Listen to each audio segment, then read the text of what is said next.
बच्चों नमस्कार। चलिए पढ़ते हैं आज निष्ठा मूर्ति कस्तूरबा।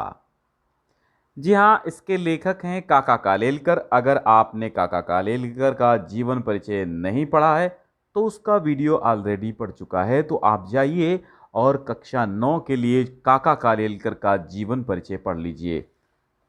ठीक है, चलिए तो आज पढ़ते हैं निष्ठा मूर्ति कस्तूरबा।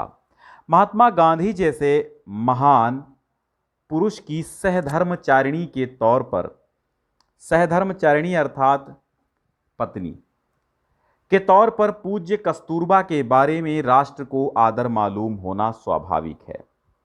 राष्ट्र ने महात्मा जी को बापू जी के नाम से राष्ट्रपिता के स्थान पर कायम किया है, इसलिए कस्तूरबा भी बा के एकाक्षरी नाम से राष्ट्रमाता बन सकी हैं। यानी हम महात्मा गांधी को बापू कहते हैं, पिता कहते हैं, राष्ट्रपिता कहते हैं, तो हम उनकी पत्नी यानी कि कस्तूरबा गांधी जी को भी क्या कहते हैं?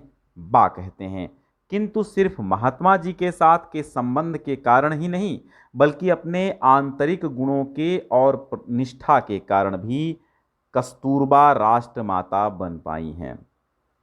अब लेखक ये कहना चाहते हैं कि मात्र ऐसा नहीं है कि वो गांधी जी की पत्नी थी कस्तूरबा, इसलिए हम उनको बापू कहते हैं तो उनको अम्मा यानी बा कहते हैं। नहीं नहीं भाई, कस्तूरबा गांधी जी का भी एक अपना वजूद था, उनकी भी अपनी एक आदतें थी, उनकी भी अपनी एक कर्म था, उनका भी अपना एक कर्तव्य था, वो जो निर्वहन करती थी कर्तव्यों का। तो उनका जो जो उनकी जो तुलना है कोई नहीं कर सकता। ठीक, तो इसलिए उनमें एक सद्गुण था, निष्ठा था, जिसके कारण वो राष्ट्रमाता बन पाई है। चाहे दक्षिण अफ्रीका में हो या हिंदुस्तान में, सरकार के खिलाफ लड़ाई के समय जब जब चारित्र्य का तेज प्रकट करने का मौका आया, कस्तूरबा हमेशा इस दिव्य कसौटी से सफलतापूर्वक पार हुई। यानी कि वह हमेशा लड़ाइयों में भी, उन्होंने आंदोलनों में भी भाग लिया है। किंतु सिर्फ महात्मा जी के साथ के संबंध के कारण ही नहीं, बल्कि अपने आंतरिक सद्गुण और निष्ठा के कारण भी कस्तूरबा राष्ट्रमाता बन पाई हैं। चाहे दक्षिण अफ्रीका में हो या हिंदुस्तान में, सरकार के खिलाफ लड़ाई के समय जब जब चारित्र का तेज प्रकट करने का मौका आया, कस्तूरबा हमेशा अपनी इस दिव्य कसौटी से सफलतापूर्वक पार हुई हैं। और इससे भी बड़ी विशेष बात यह है कि बड़ी तेजी से बदलते हुए आज के युग में भी आर्य सती स्त्री का जो आदर्श हिंदुस्तान ने अपने हृदय में कायम रखा है, उस आदर्श की जीवित प्रतिमा के रूप में राष्ट्र पूज्य कस्तूरबा को पहचानता है। इस तरह की विविध लोकोत्तर योग्यता के कारण आज हमारा राष्ट्र कस्तूरबा की पूजा करता है ना, कि कस्तूरबा में भी अपनी क्वालिटीज थी, इसलिए हम लोग कस्तूरबा को पूछते हैं। बस ये नहीं है कि बापू को हमने बापू कह दिया इसलिए उनको हम बा कह दिया, नहीं, ऐसा नहीं है। कस्तूरबा अनपढ़ थी, कस्तूरबा अनपढ़ थी। हम ये भी कह सकते हैं कि उनका भाषा ज्ञान सामान्य देहाती से अधिक नहीं था। दक्षिण अफ्रीका में जाकर रहीं, इसलिए वो कुछ अंग्रेजी समझ सकती थी और 25-30 शब्द बोल भी लेती थी। मिस्टर एंड्रूज जैसे कोई विदेशी मेहमान घर आने पर उन शब्दों की पूंजी से वो अपना काम चला लेती, और कभी कभी तो उनके उस संभाषण से विनोद भी पैदा हो जाता, मनोरंजन पैदा हो जाता। भाई, जो आदमी अभी अंग्रेजी बोल नहीं पाता है तो वो अंग्रेजी आपके सामने अटपटी बोलने लगे तो क्या होगा? आनंद आएगा, मज़ा आएगा। तो कभी कभी विनोद का भाव भी पैदा हो जाता था। कस्तूरबा को गीता के ऊपर असाधारण श्रद्धा थी। गीता कौन? श्रीमद् भगवत गीता। पढ़ाने वाला कोई मिले तो भक्ति पूर्वक गीता पढ़ने के लिए बैठ जाती थी। किंतु उनकी गाड़ी कभी भी बहुत आगे नहीं जा सकी। फिर भी आगा खां महल में कारावास के दरमियान उन्होंने बार बार गीता के पाठ लेने की कोशिश चालू रखी थी। उनकी निष्ठा का पात्र दूसरा ग्रंथ था तुलसी रामायण। बड़ी मुश्किल से दोपहर के समय उनको आधे घंटे की जो फुर्सत मिलती थी, उसमें वो बड़े अक्षरों में छपी तुलसी रामायण के दोहे चश्मा चढ़ाकर पढ़ने बैठती थीं। उनका ये चित्र देखकर हमें बड़ा मज़ा आता। कस्तूरबा रामायण भी ठीक ढंग से कभी पढ़ न सकी। राष्ट्रीय संत तुलसीदास के द्वारा लिखा हुआ सती सीता का वर्णन भले ही ठीक समझ न सकी हों, फिर भी प्रत्यक्ष सती सीता तो बन ही सकी थी। यानी कस्तूरबा गांधी ने भले ही वो पाठ न पढ़ पाया हो रामायण में, लेकिन वो बिल्कुल सीता की भांति ही थी। दुनिया में दो अमोघ शक्तियां हैं, शब्द और कृति, है ना। दो अमोघ शक्तियां हैं। कौन कौन सी? शब्द और रचना। कृति मतलब रचना, शब्द और रचना, ये क्या है? अमोघ शक्तियां। इनमें से इसमें कोई शक नहीं कि शब्दों ने सारी पृथ्वी को हिला दिया है, किंतु अंतिम शक्ति तो कृति की है। महात्मा जी ने इन दोनों शक्तियों की असाधारण उपासना की है। कस्तूरबा ने इन दोनों शक्तियों में से सबसे अधिक श्रेष्ठ शक्ति कृति की नम्रता के साथ उपासना करके संतोष माना और जीवन सिद्धि प्राप्त की। दक्षिण अफ्रीका की सरकार ने जब उन्हें जेल भेज दिया, कस्तूरबा ने अपना बचाव तक नहीं किया, न कोई सनसनाती पैदा करने वाला निवेदन प्रकट किया। मुझे तो वो कानून तोड़ना ही है जो ये कहता है कि मैं महात्मा जी की धर्म पत्नी नहीं हूँ। इतना कहकर वो सीधे जेल में चली गईं। जेल में उनकी तेजस्विता तोड़ने की कोशिशें वहाँ की सरकार ने बहुत की, किंतु अंत में सरकार की उस समय की जिद टूट ही गई। डॉक्टर ने जब उन्हें धर्म विरुद्ध खुराक लेने की बात कही, तब भी उन्होंने धर्मनिष्ठा पर कोई व्याख्यान नहीं दिया। उन्होंने सिर्फ इतना ही कहा, मुझे अखाद्य खाना खाकर जीना नहीं है, फिर भले ही मुझे मौत का सामना करना पड़े। कस्तूरबा की कसौटी केवल सरकार ने ही की हो ऐसी बात नहीं है। खुद महात्मा जी ने भी कई बार उनसे कठोर और मर्मस्पर्शी बातें कहीं, तब भी उन्होंने हार कबूल नहीं की। पति का अनुसरण करना ही सती का कर्तव्य है।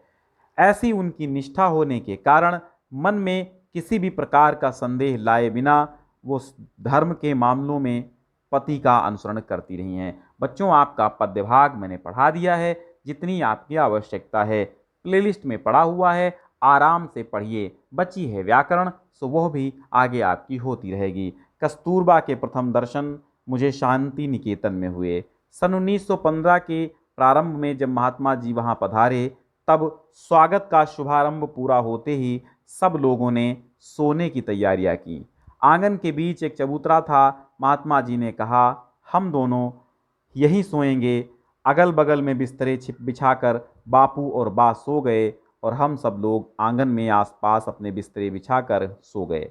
उस दिन मुझे लगा मानो हमें आध्यात्मिक माँ बाप मिल गए हैं। उनके आखिरी दर्शन मुझे उस समय हुए जब वो बिरला हाउस में गिरफ्तार की गईं। महात्मा जी को गिरफ्तार करने के लिए सरकार की ओर से कस्तूरबा को कहा गया, अगर आपकी इच्छा हो तो आप भी साथ में चल सकती हैं। बा बोली, अगर आप गिरफ्तार करें तो मैं जाऊंगी, वरना आने की मेरी तैयारी नहीं है। महात्मा जी जिस सभा में बोलने वाले थे, उस सभा में जाने का उन्होंने निश्चय किया था। पति के गिरफ्तार होने के बाद उनका काम आगे चलाने की जिम्मेदारी बा ने कई बार उठाई। शाम के समय जब वो व्याख्यान के लिए निकल पड़ी, सरकारी अमलदारों ने आकर उनसे कहा, माताजी, सरकार का कहना है कि आप घर पर ही रहें, सभा में जाने का कष्ट न उठाएं। बा ने उस समय उन्हें न देश सेवा का महत्व समझाया और न उन्होंने उन्हें देशद्रोह करने वाले तुम कुत्ते हो कहकर उनकी निर्भरता ही की। उन्होंने एक ही वाक्य में सरकार की सूचना का जवाब दिया, सभा में जाने का मेरा निश्चय पक्का है, मैं जाऊंगी ही। आगा खां महल में खाने पीने की कोई तकलीफ नहीं थी। हवा की दृष्टि से भी स्थान अच्छा था। महात्मा जी का सहवास भी था, किंतु कस्तूरबा के लिए यह विचार ही असह्य हुआ कि मैं कैद में हूँ। उन्होंने कई बार कहा, मुझे यहाँ का वैभव कतई नहीं चाहिए, मुझे तो सेवाग्राम की कुटिया ही पसंद है। सरकार ने उनके शरीर को कैद रखा, किंतु उनकी आत्मा को वो कैद सहन नहीं हुई। जिस प्रकार पिंजड़े का पंछी प्राणों का त्याग करके बंधन मुक्त हो जाता है, उसी प्रकार कस्तूरबा ने सरकार की कैद में अपना शरीर छोड़ा और स्वतंत्र हुई। यानी कस्तूरबा जी वहां चल बसी। उनके इस मूक किंतु तेजस्वी बलिदान के कारण अंग्रेजी साम्राज्य की नींव ढीली हुई और हिंदुस्तान पर उनकी हुकूमत कमजोर हुई। कस्तूरबा ने अपनी कृतनिष्ठा के द्वारा ये दिखा दिया कि शुद्ध और रोचक साहित्य की पहाड़ों की अपेक्षा कृति का एक कण अधिक मूल्यवान और आबदार होता है। शब्द मात्र में जो लोग निपुण होते हैं उनको कर्तव्य अकर्तव्य की हमेशा ही विचिकित्सा करनी पड़ती है। कृतनिष्ठ लोगों को ऐसी दुविधा कभी परेशान नहीं कर पाती। कस्तूरबा के सामने उनका कर्तव्य किसी दिए के समान स्पष्ट था। कभी कोई चर्चा शुरू हो जाती तब मुझसे यही होगा, ये नहीं होगा, इन दो वाक्यों में अपना ही फैसला सुना देती। आश्रम में कस्तूरबा हम लोगों के लिए माँ के समान थी। सत्याग्रह आश्रम यानी तत्वनिष्ठ महात्मा जी की संस्था थी। उग्र शासक मगनलाल भाई उसे चलाते थे। ऐसे स्थान पर अगर वात्सल्य की आर्द्रता हमें मिलती थी तो वो कस्तूरबा से ही। कई बार बा आश्रम के नियमों को ताक पर रख देती। आश्रम के बच्चों को जब भूख लगती थी तब उनकी बात बा ही सुनती थी। नियमनिष्ठ लोगों ने बा के खिलाफ कई बार शिकायतें करके देखी, किंतु महात्मा जी को अंत में हार खाकर निर्णय देना पड़ा कि अपने नियम बा को लागू नहीं होते। आश्रम में चाहे बड़े बड़े नेता आएं या मामूली कार्यकर्ता आएं, उनके खाने पीने की पूछताछ अत्यंत प्रेम के साथ यदि किसी ने की तो वो पूज्य कस्तूरबा ने ही। आलस्य ने तो उनको कभी छुआ तक नहीं। किसी प्राणघातक बीमारी से मुक्त होकर चंगी हुई हों और शरीर में जरा सी शक्ति आई हो कि तुरंत बा आश्रम की रसोई में जाकर काम करने लग जाती थी। ठेठ आखिर में उनके हाथ पांव थक गए थे, शरीर जीर्ण शीर्ण हुआ था, मुंह में एक दांत भी नहीं बचा था, आंखें निस्तेज हो गई थीं, तब भी वो रसोई में जाती और जो काम बन सके आस्थापूर्वक करती। मैं जब उनसे मिलने जाता और जब वो खाने के लिए मुझे कुछ देती तब छोटे बच्चों की तरह हाथ फैलाने में मुझे असाधारण धन्यता का अनुभव होता था। वो भले ही अशिक्षित रही हों, संस्था चलाने की जिम्मेदारी लेने की महत्वाकांक्षा भले ही उनमें कभी जागी न हो, देश में क्या चल रहा है और उसकी सूक्ष्म जानकारी वो प्रश्न पूछ पूछ कर या अखबारों के ऊपर नज़र डालकर प्राप्त कर ही लेती थी। महात्मा गांधी जी जब जेल में थे तब 2-3 बार राजकीय परिषदों का या शिक्षण सम्मेलनों के अध्यक्ष का स्थान कस्तूरबा को लेना पड़ा था। उनके अध्यक्षीय भाषण लिख देने का काम मुझे करना पड़ता था। मैंने उनसे कहा, मैं अपनी ओर से एक भी दलील भाषण में नहीं लाऊंगा, आप जो बतावेंगी मैं ठीक भाषा में लिख दूंगा। हाँ ना कहकर वो अपने भाषण की दलीलें मुझे बता देती। उस समय उनकी वह शक्ति देखकर मैं चकित हो जाता था। अध्यक्षीय भाषण किसी से लिखवा लेना आसान है, लेकिन परिषद जब समाप्त होती है तब उसका उपसंहार करना हर एक को अपनी प्रत्युत्पन्न मति से करना पड़ता है। प्रत्युत्पन्न मति मतलब तुरंत ही चीज़ों को विचारों को सूझ जाना, चीज़ों विचारों का तुरंत ही सूझ जाना, वो क्या होता है, प्रति उत्पन्न मति कहलाती है। ठीक है, तो आगे देखिए, जब कस्तूरबा ने उपसंहार के भाषण किए, उनकी भाषा बहुत ही आसान रहती थी किंतु उपसंहार परिपूर्ण सिद्ध होता था। इन भाषणों में परिस्थिति की समझ, भाषा की सावधानी और खानदानी की महत्ता आदि गुण उत्कृष्टता से दिखाई देते थे। आज के ज़माने में स्त्री जीवन संबंध के हमारे आदर्श हमने काफ़ी बदल लिए हैं। आज कोई स्त्री अगर कस्तूरबा की तरह अशिक्षित रहे और किसी तरह महत्वाकांक्षा का उदय उसमें न दिखाई दे तो हम उसका जीवन यशस्वी या कृतार्थ नहीं कहेंगे। ऐसी हालत में जब कस्तूरबा की मृत्यु हुई, पूरे देश ने स्वयं स्फूर्ति से उनका स्मारक बनाने का तय किया और सहज इकट्ठी न हो पाए इतनी बड़ी निधि इकट्ठी कर दिखाई। इससे ये सिद्ध होता है कि हमारा प्राचीन तेजस्वी आदर्श अब देश मान्य है। हमारी संस्कृति की जड़ें आज भी काफ़ी मजबूत हैं। ये सब श्रेष्ठता या महत्ता कस्तूरबा में कहाँ से आई? उनकी जीवन साधना किस प्रकार की थी? शिक्षण के द्वारा उन्होंने बाहर से कुछ नहीं लिया था। सचमुच उनमें तो आर्य आदर्श को शोभा देने वाले कौटुंबिक माने पारिवारिक सद्गुण ही थे। असाधारण मौका मिलते ही उतनी ही असाधारण कसौटी आ पड़ते ही उन्होंने स्वभाव सिद्ध पारिवारिक सद्गुण व्यापक किए और उनके जोरों पर हर समय जीवन सिद्धि हासिल की। सूक्ष्म प्रमाण में या छोटे पैमाने पर जो शुद्ध साधना की जाती है उसका तेज इतना लोकोत्तरी होता है कि चाहे कितना ही बड़ा प्रसंग आ पड़े, व्यापक प्रमाण में कसौटी हो, चारित्र्यवान मनुष्य को अपनी शक्ति का सिर्फ गुणाकार ही करने का होता है।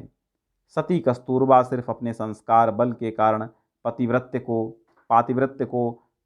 मतलब पतिव्रतता, कुटुंब वत्सलता को यानी प्रेम, पारिवारिक प्रेम को और तेजस्विता को चिपकाए रहीं और उसी के जोरों महात्मा जी के महात्म्य के बराबरी में आ सकीं। आज हिंदू, मुस्लिम, पारसी, सिख, बौद्ध, ईसाई आदि अनेक धर्मी लोगों का यह विशाल देश अत्यंत निष्ठा के साथ कस्तूरबा की पूजा करता है और स्वातंत्र्य के पूर्व की शिवरात्रि के दिन उनका स्मरण करके सब लोग अपनी अपनी तेजस्विता को अधिक तेजस्वी बनाते हैं। काका कालेलकर का आपने पढ़ लिया पूरा पाठ, निष्ठा मूर्ति कस्तूरबा।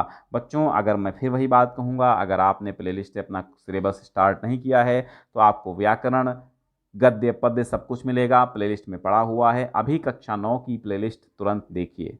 बहुत बहुत धन्यवाद। हम आगे इसके प्रश्नों के गद्यांशों पर आधारित प्रश्नोत्तर अभ्यास प्रश्न अवश्य करवाएंगे। चलिए अगले दिन मिलते हैं अगले पाठ के साथ।